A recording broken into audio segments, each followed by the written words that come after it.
Amanda, you happy to start us? I am, yeah. So my name's Amanda. I was a journalist and turned police press officer, but didn't enjoy that job very much. So I'd started a side hustle writing stories. And when I started writing fiction, I thought, what was it that I loved to read? And obviously it was pony books. So I started writing pony book about 13 years ago, I think. And then the series is now 10 strong, so it went on from there. My favourite pony book, probably, this was really hard, but I think A Dream of Fair Horses by Patricia Leach. Is that the right pronunciation? This conversation with her family. Even they don't know. And I think I loved that because it was about a girl at my age when I read this story who moved to the country. Her dad was an author. He just had a detective novel published, and which made loads of money, and he brought back the family home.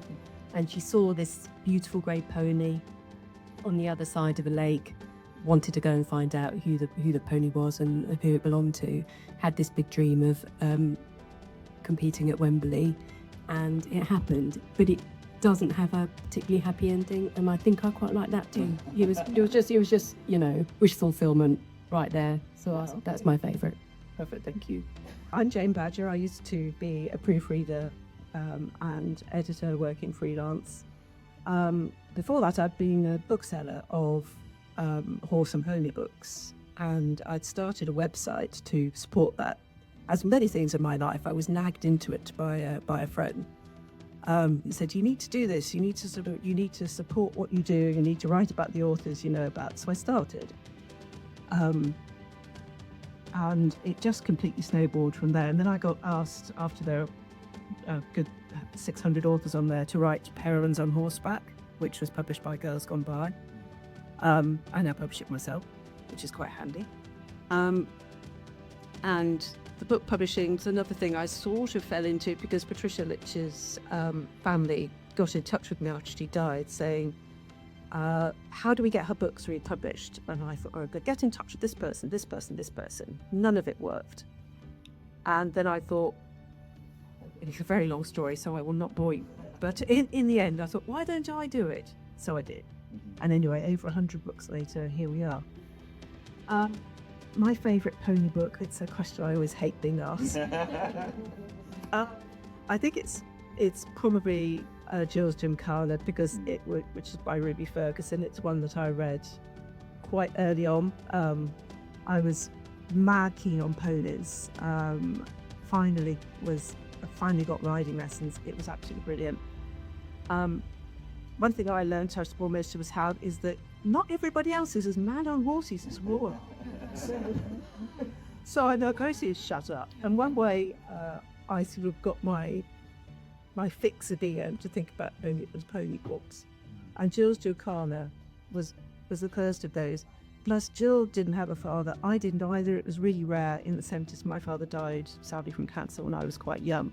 And it was really unusual. And I was made to feel the difference. But she didn't have a father. And she just went on, and life was absolutely, she just got on with it. I think that's my motto in life as well. Be like Jill, get on with it. So Jill's Gymkhana, that's mine. All the best. I'm Cressida. I've been writing since I was about 7 years old.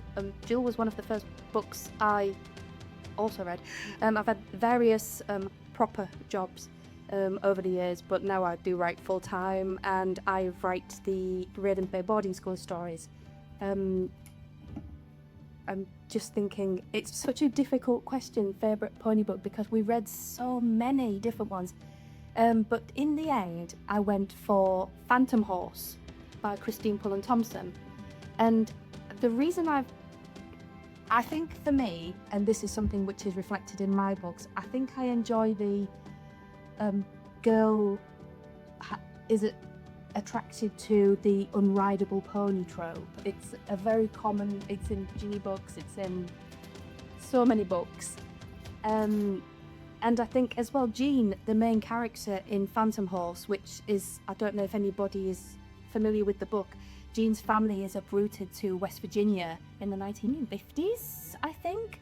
Her father works with the American government over there. So the family is uprooted from picture postcard perfect Britain into West Virginia, and there's this Palomino pony running wild in the Blue Ridge Mountains, and whoever catches it can keep it. Which, yeah. But Jean is an awkward main character, I find. She has anxieties, and she's difficult, and she's not always likable.